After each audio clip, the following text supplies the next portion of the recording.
네, 반갑습니다. 담임 목사님 마태복음 강의 16번째 긍휼히 여기는 자는 복이 있다라는 제목의 설교에 대한 요약을 해드리도록 하겠습니다. 네, 긍휼히 여기는 자는 복이 있나니 그들이 긍휼히 여김을 받을 것이며 라는 말씀이죠. 예수님이 이제 팔복에서 팔복, 그러니까 8가지의 이 모습을 다루고 있는데 이건 사실 예수 그리스도를 닮은 하나님의 자녀만이 가지는 성품이라고 말씀을 드렸습니다. 그러니까 뭐 이 8가지 중에 뭐 한두 가지, 뭐 많으면 뭐 8가지, 뭐 이게 아니라 신자에게 이러한 모습들이 다 드러나게 돼 있다, 이런 말씀이죠. 근데 이제 앞서 4가지까지는, 지난주까지 4가지까지는 우리와 하나님과의 관계를 말씀을 했죠. 그런데 이제 하나님과의 관계가 이렇게 잘 형성이 되면 그 이후에는 이게 이제 주변으로 다른 사람들에게, 이웃에게 흘러가는 현상이 일어난다라는 거죠. 그래서 이제 5번째부터는 바로 이 모습이라는 겁니다. 오늘도 바로 이 5번째, 긍휼히 여김이라는 어, 말씀이고요. 이것을 함께 또 나눠보도록 하겠습니다. 먼저 긍휼이 무엇일까요? 라는 질문입니다.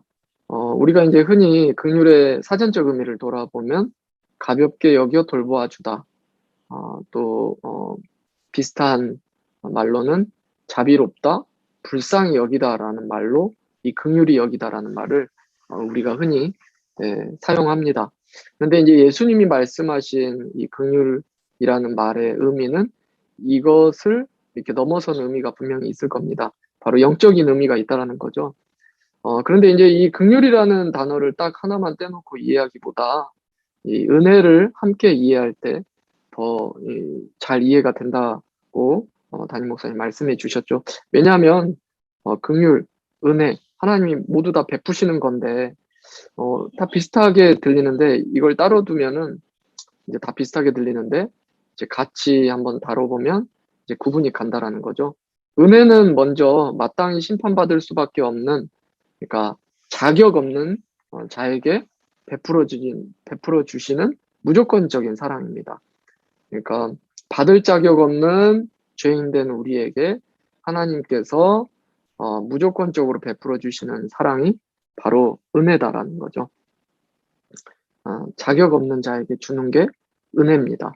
그렇다면 긍휼은 죄의 결과로 생긴 불행과 고통 또는 비참함 가운데 있는 자들을 향한 사랑을 말하죠. 그러니까 죄에 대한 결과로 비참함 가운데 있는 자들에 대한 사랑을 긍휼이라는 거죠. 여기서 이제 사실 우리가 조금 더 이 긍휼은 그러면 결국은 죄와 연관지어 생각을 해야 된다라는 거죠. 연관지어서 우리에게 일어나는 감정이라는 거죠. 그러니까 이 죄가 이 땅에 죄가 들어옴으로 인해서 우리에게 생겨난 여러 가지 비참한 모습들 있잖아요. 어, 우리 안에 죄성도 있고, 또 우리 안에 질병도 있고, 또 우리 안에 연약함도 있고, 또 주변의 환경에 또 이 죄로 인한 악한 결과들도 있고, 이런 것들로 인해서 우리가 겪게 되는 모든 어려움들 뿐만 아니라 악함까지도 이게 곧 죄의 결과구나라는 그것을 알게 되면서 그 근원을 보게 되면서 일어나는 긍휼. 그러니까 예수님이 나사로가 죽었을 때 눈물을 흘리셨는데 그 눈물이 단순히 사랑하는 지체 제자 나사로가 죽었기 때문에 그냥 흘리는 눈물 정도가 아니라 결국 이 땅에 이 죄의 결과로 들어온 죽음, 이 죽을 수밖에 없는 인간이 맞이한 이 비참함, 이것에 대한 눈물이었다라고 말하는 거죠. 그게 긍휼이다라는 겁니다. 그래서 이 긍휼을 단순히 불쌍히 여기는 정도가 아니라 죄의 영향에 대해서 우리가 생각을 해야 된다라는 거죠. 그렇기 때문에 죄 때문에 불쌍해진 사람을 말하는 것뿐만 아니라 죄 때문에 악해서 우리를 힘들게 하는 사람도 긍휼히 여길 줄 알아야 되는 거죠. 그렇죠? 죄로 인해서 저 사람이 나에게 악행을 저지르고 있구나. 그런 생각까지 갈 수 있어야 된다라는 거죠. 그러면 긍휼히 여기는 자는 어떻게 살아가는가라는 질문입니다. 이건 이제 예수님의 비유 중에서 선한 사마리아인의 비유가 그 모습을 잘 드러내 준다라고 말씀하셨죠. 첫 번째는 사마리아인이 이 고통 중에 있는 사람을 보았죠. 긍휼의 눈, 그리고 고통 중에 있는 사람을 보고 마음에 불쌍히 여긴다라고 했죠. 이게 이제 긍휼의 마음입니다. 그리고 불쌍히 여기는 데서 멈추지 않고 그를 자신이 할 수 있는 최선을 다해서 치료해주고 옮겨주고 또 자기가 비용도 치러주는 그런 행동을 했고 희생을 했죠. 이게 이제 긍휼의 행동입니다. 그런데 그 대상이 사마리아인과 유대인들은 원수지간이었어요. 그러니까 원수에게 행했었던 이 모든 것들, 그러니까 심지어 원수에게 긍휼을 베풀게 되는 모습.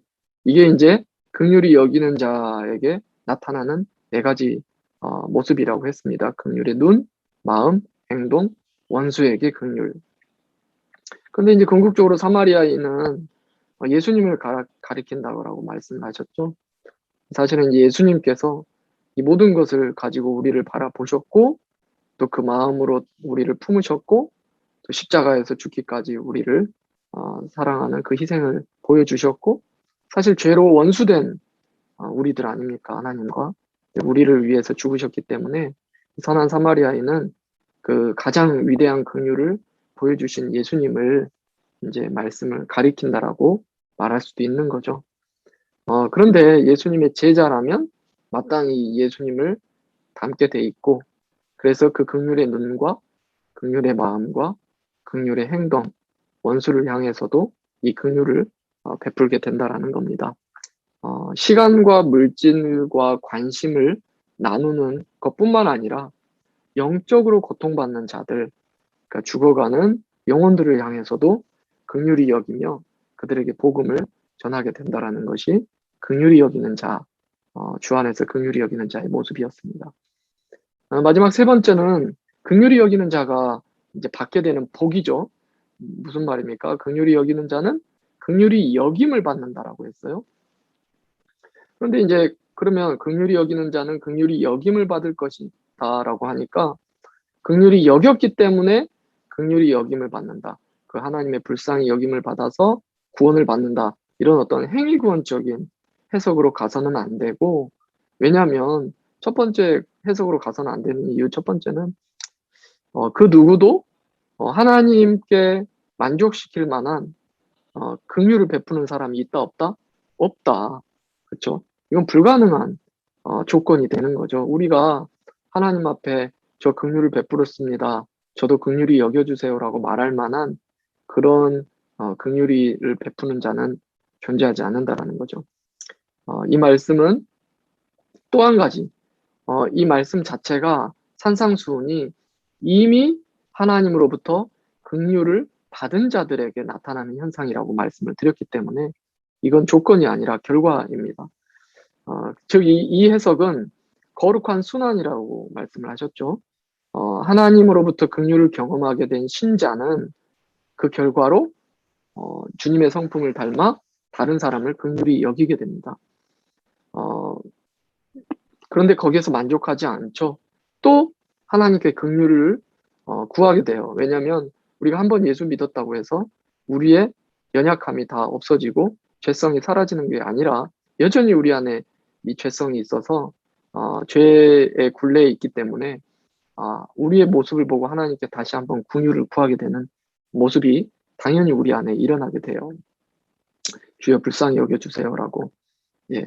그런데 그렇기 때문에 그러면 또 하나님은 우리에게 긍휼을 베풀어 주시고 또 우리는 그러면 그 긍휼을 입고 긍휼의 힘을 입어 다른 사람을 또 긍휼을 베풀게 되고 그 과정이 반복되는 거죠.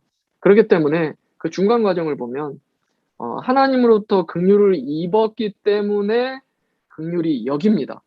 그렇죠? 그러면 또 하나님은 긍휼을 베풀어 준다. 그렇죠? 그러니까 앞에 수식어가 있죠. 하나님의 긍휼을 입고 누군가를 긍휼히 여기는 자는 긍휼히 여기게 된 자는 다시 하나님의 긍휼히 여김을 받게 된다. 이런 말이 되겠죠. 이게 이제 순환이 되는 거죠. 그렇게 우리는 계속해서 긍휼을 갈구하고 긍휼을 받고 긍휼을 흘려보내는 그러한 순환과 성장이 이루어지게 되는 거죠. 이렇게 나선형으로 계속해서 그냥 그 자리만 돌고 있는 게 아니라 나선형으로 점점 이렇게 성장을 하게 된다라는 겁니다. 네, 여기까지가 담임 목사님 지난 주일에 설교에 대한 요약이었습니다.